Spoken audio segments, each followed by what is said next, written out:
got new details on a story that continues to grow.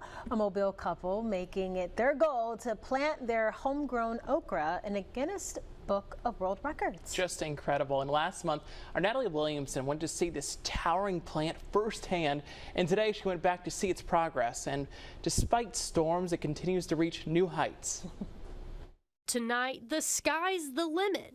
Or so it seems. This towering okra plant in West Mobile knows no bounds. Still growing strong, up some 3 feet in just the last month. The average size of an okra plant is about 3 to 6 feet. However, this little piece of okra came from an unusually tall okra plant which stands in somebody's backyard, and it's not even finished growing. Standing tall in Terry and Candace Stevens' backyard garden, planting okra started out as a hobby, but now their goal is to put this plant in the Guinness Book of World Records. Last month, a surveying crew determined this plant was 16 feet 10 inches, standing strong despite severe weather. I just couldn't believe it.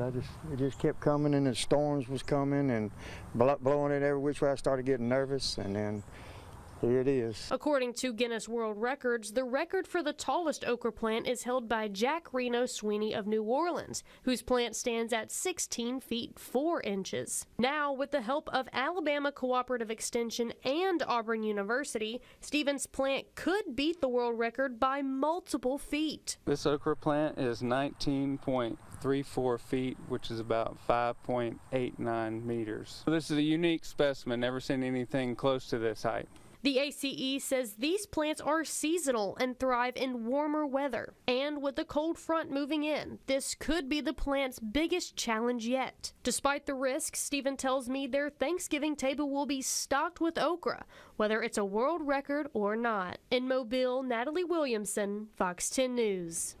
Wow, that is impressive. I grow okra and it never gets that tall. Hats off to you guys. Steven says they have reached out to Guinness World Records for more than 2 months and they have not heard back, but I'm guessing they will soon. And others who evacuated are staying at the Pensacola Bay Center. Northwest Florida is also a staging area for FEMA tonight. Our Natalie Williamson is live on Pensacola Beach now. Natalie, that's a very big convoy that you have behind you. Yeah, it is, Lanice and Cameron. Let me show you what FEMA has staged here. All of these boxes are strapped and secure for their early morning trips. Now, just a few hours ago, FEMA workers were going through last-minute checkups. Now there are 3 of these 18-wheelers staged on the side with a lot of these crates. That's millions of dollars worth of equipment that will be hitting the road before the sun comes up. Tonight, Pensacola Beach is good to go. Even with red flags flying, residents and evacuees have found their escape on these white sands. This is the safe haven now. This is where you come to go to be safe. And somehow Helene missed us and Pensacola just keeps missing the hurricanes. Some are making the most of the high surf and strong winds, like this person flying a kite. And while beachgoers soak up some sun and watch these big waves, courtesy of Milton, on the other side of the beach, FEMA workers are preparing to leave bright and early tomorrow, ready to help those in need. Task Force leader with California Task Force 3, John Werdinger, says it takes days to prepare for these deployments. It took every bit of 4 days to drive here, and on Monday we flew an additional 18 members out from SFO to Atlanta, Georgia. Werdinger tells me they have over $7 million of equipment to assist Milton victims. And while workers finalize their last-minute preparations, beachgoers are sending their thoughts and prayers to those in Milton's path. Good luck, be safe, and don't lose power. And we wish you the best.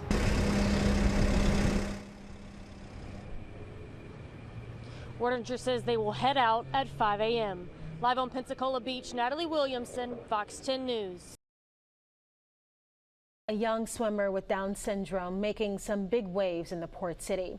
Earlier this month, Nathan Sly winning 4 medals on the national level. Our Fox 10's Lee Peck on the story tonight. And Lee, the freshman from Fairhope is following in his older sister's footsteps. Well, that's right. Nathan's older sister has a physical disability, and the family found out with her that swimming was a good fit.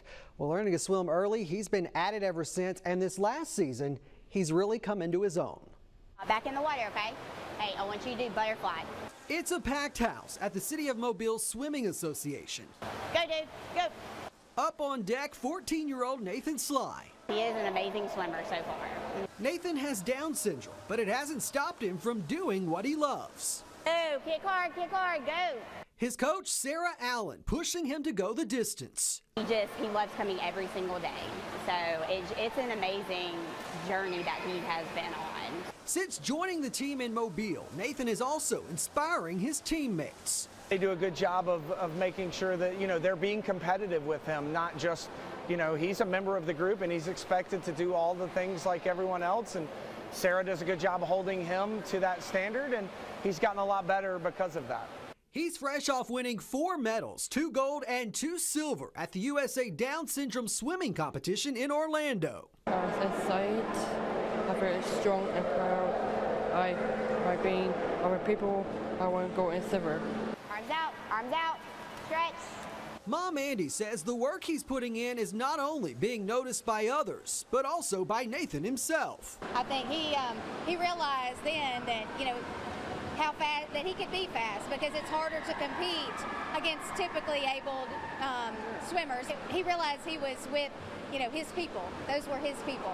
His next goal, to make the national team and compete at the international level. It's not something we ever dreamed of. I mean, honestly, and we're still kind of like, what? He could be on the national team? Like, this is the thing? You got it. Good job. And with his coaches and team behind him, he's proving there's no limits when it comes to competing. Every day he comes prepared to do what needs to be done, and he doesn't complain, he doesn't argue, he does what he knows needs to be done to get to that next level. Always a hug with goodbye, they know Nathan appreciates the support and is proud to be on the team. Great, I think it shows perseverance on his behalf and probably inspires perseverance in his group mates. That he's out there pushing himself, and they can too. And if he qualifies for the national team, the World Trisomy Games are in 2026 in Peru, and I have a good feeling we're going to be doing a follow-up on him when he makes that team. Live in studio tonight, Lee Peck, Fox 2 News. First tonight, volunteers with Daphne Search and Rescue are pushing to find 7-year-old Hunter Slazak. He was lost on a fishing boat accident almost 3 weeks ago off Dolphin Island. Now, this comes after the Mobile County Sheriff's Office, U.S. Coast Guard, and other crews ended their search. Our Natalie Williamson explains the latest effort. It is now stretching into Mississippi and Louisiana. That's right, Lenise and Cameron. And although the Mobile County Sheriff's Office and the U.S. Coast Guard called their search off, one crew continues to push and hopes to bring little Hunter home. Tonight, Daphne Search and Rescue volunteers remain hopeful as they continue to search for 7-year-old Hunter Slazak. Little Hunter went missing almost 3 weeks ago after his father, Michael Slazak, and family friend, Sam Woolley, were involved in a boating accident off Dolphin Island. Michael and Sam were found dead just miles off the island. The location of Hunter still remains a mystery. Gwen Pritchard tells me as a resident of Sims, hearing this heartbreaking story hits home. It's just really unbelievable. And as a mother and a grandmother, I know what the mother must be going through. After weeks of searching by land, water, and air, Mobile County Sheriff's Office and other crews made the difficult decision to finish their search for the little boy on Sunday. However, volunteers with Daphne Search and Rescue are hanging on to hope as they search far and wide for little Hunter. Daphne Search and Rescue Captain Joshua Gibbs says the continuation of the search comes after previous stories of finding others who were lost. We had members, myself included, that were involved with the 4 children on Dolphin Island almost 20 years ago. And we found all 4 of them, and the last child was found just off Louisiana in the Gulf over there. I believe if the right person in the right place at the right time, that Hunter could be found. Gibbs tells me crews have been searching west of Dolphin Island Yesterday, Daphne Search and Rescue launched out of Pascagoula, and in the coming weeks will begin searching the waters off Mississippi and Louisiana. Pritchard says she, along with many others in the community and even around the nation, continue to keep Hunter's family in their thoughts and prayers, hoping one day he'll be brought home. We know that God has a plan, and He prayerfully will help these men and women and all the volunteers find this little boy. As the sun begins to set, another day of searching draws near. Daphne Search and Rescue crews say they will continue to search as long as they can to offer closure to the family. On Dauphin Island, Natalie Williamson, Fox 10 News. And search crews encourage anyone on the water to be on the lookout for Hunter. If you see anything, call the sheriff's office.